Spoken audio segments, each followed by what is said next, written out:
अस्सलाम वालेकुम दोस्तों, आप देख रहे हैं एमए विजिटर यूट्यूब चैनल और मैं हूं आपका दोस्त मोहम्मद असगर। दोस्तों, आज की वीडियो मुसलमानों के अरूज ज़वाल और तुर्की के तारीखी वाकयात पर तरतीब दी गई है।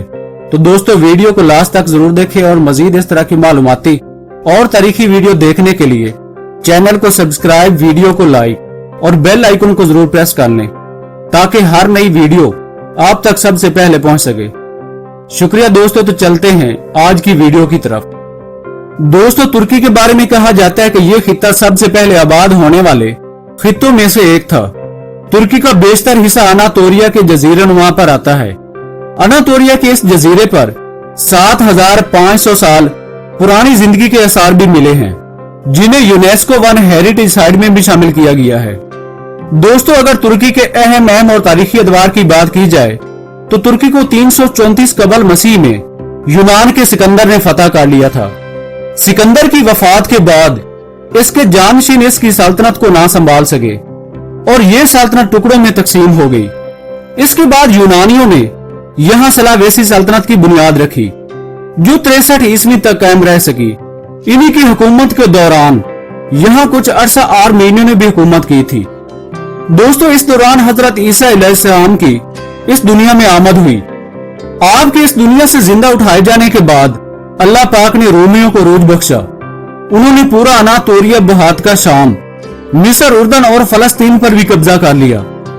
हजरत ईसा अलैहिस्सलाम के मानने वालों ने तुर्की को अपना मस्कन बना लिया और यहां दावत तबलीग की सरगर्मियां जारी हो गई।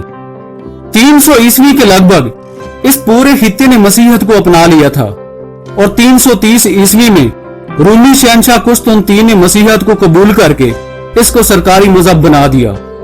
दोस्तों, यही वो बादशाह था जिसने कुस्तुनतुनिया की बुनियाद रखी। इससे पहले इस शहर का नाम बाज़ंतीन हुआ करता था, मगर आजकल इस शहर को इस्तांबुल के नाम से भी पुकारा जाता है।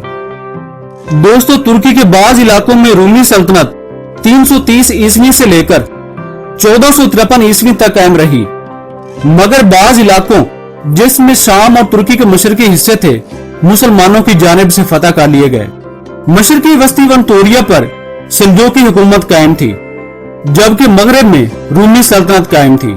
सल्जूकी सल्तनत के जवाल पर उनकी बाकियात से उस्मानियों ने जन्म लिया और यहाँ उस्मानी सल्तनत की बुनियाद रखी।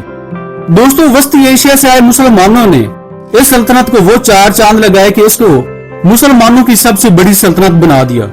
दोस्तों, सल्तनत उस्मानिया का सही दौर 631 साल का है। 16वीं और 17वीं सदी में उस्मानी सल्तनत दुनिया की सबसे ताकतवर और मजबूत तरीन सल्तनत थी। अपने जवाल के वक्त सल्तनत उस्मानिया ने पहली जंग अजीम में जर्मनी का साथ दिया। जर्मनी की नाकामी के बाद मुआहदा सैवरे किया गया, जिसकी तुर्कों ने खूब मुखालफत की। फतह पाने वाले ममालिक ने सल्तनत को टुकड़ों में तकसीम करते हुए सल्तनत पर काबिज होने लगे। 9 मई 1919 को तुर्कों ने अस्करी कमांडर मुस्तफा कमाल पाशा की क़यादत में जंगी आजादी का ऐलान कर दिया। 18 सितंबर 1922 को तुर्कों ने तमाम फौजियों को तुर्की से निकाल दिया था।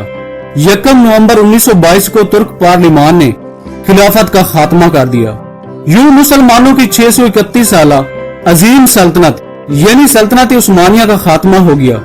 24 जुलाई 1923 को मुआहदा लौज़ान किया गया। दोस्तों, ये वही मुआहदा था जिसने तुर्की को बांध कर रख दिया था। ये मगरबी ममालिक की मुसलमानों के खिलाफ एक साजिश थी जो कामयाब होगी। इस मुआहदे में तुर्की पर 100 साल के लिए पाबंदी लगा दी गई थी। इन तयशुदा पाबंदियों की तुर्की खिलाफ वर्जी नहीं कर सकता था। इस मुआहदे में सल्तनत का खात्मा और सुल्तान को अपने अजीजों के साथ जला वतन कर दिया गया था। खिलाफत की मुकम्मल इमलाक और सुल्तान की सभी इमलाक जब्त कर ली गई थी। तुर्की को 100 साल के लिए अपने मुल्क या किसी और मुल्क में पेट्रोल के लिए ड्रिलिंग करने पर पाबंदी लगा दी गई थी, यानी 100 साल के लिए तुर्की पेट्रोल इंपोर्ट करने का पाबंद कर दिया गया था।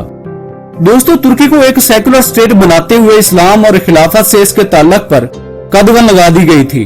बाज फोर्स को आलमी समंदर का हिस्सा बना दिया गया था और यहाँ से गुजरने वाले किसी भी बेड़े से तुर्की टैक्स वसूल ना कर सके। ये इस मुआहदे की अहम शराइत थी।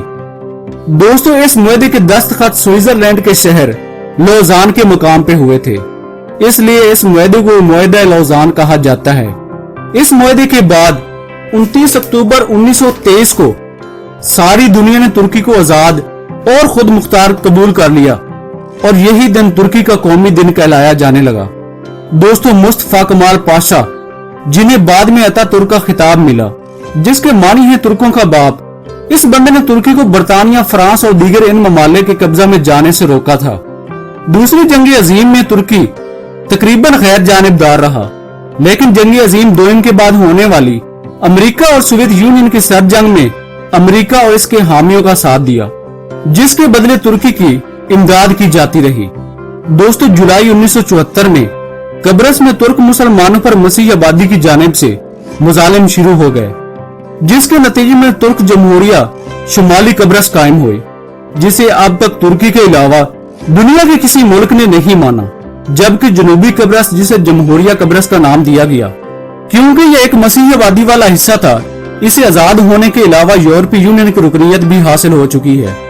दोस्तों, तुर्की में एक ऐसा वक्त भी आ गया था कि तुर्किश लोग तुर्की को यूरोप बनाने के हक में उठ खड़े हुए थे।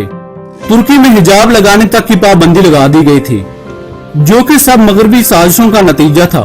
दोस्तों, 1992 में इस्तांबुल के नाजिम बनने वाले रजब तय्यिब एर्दोगान अवाम में इस कदर मकबूल हुए कि उन्होंने 2002 में अपनी हुकूमत इश्तराक से कायम करने की कोशिश की, मगर इन्हें 1998 में इस्लाम और मुसलमानों के हक में तकरीर करने के जुर्म में वजीर आजम बनने से रोक दिया गया।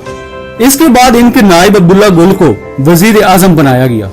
तहम इसकी हुकूमत में आइन में तब्दीली करके इनकी सजा को खत्म कर दिया गया और अब्दुल्ला गुल ने वजारत उज़्मा से इस्तीफा दे दिया।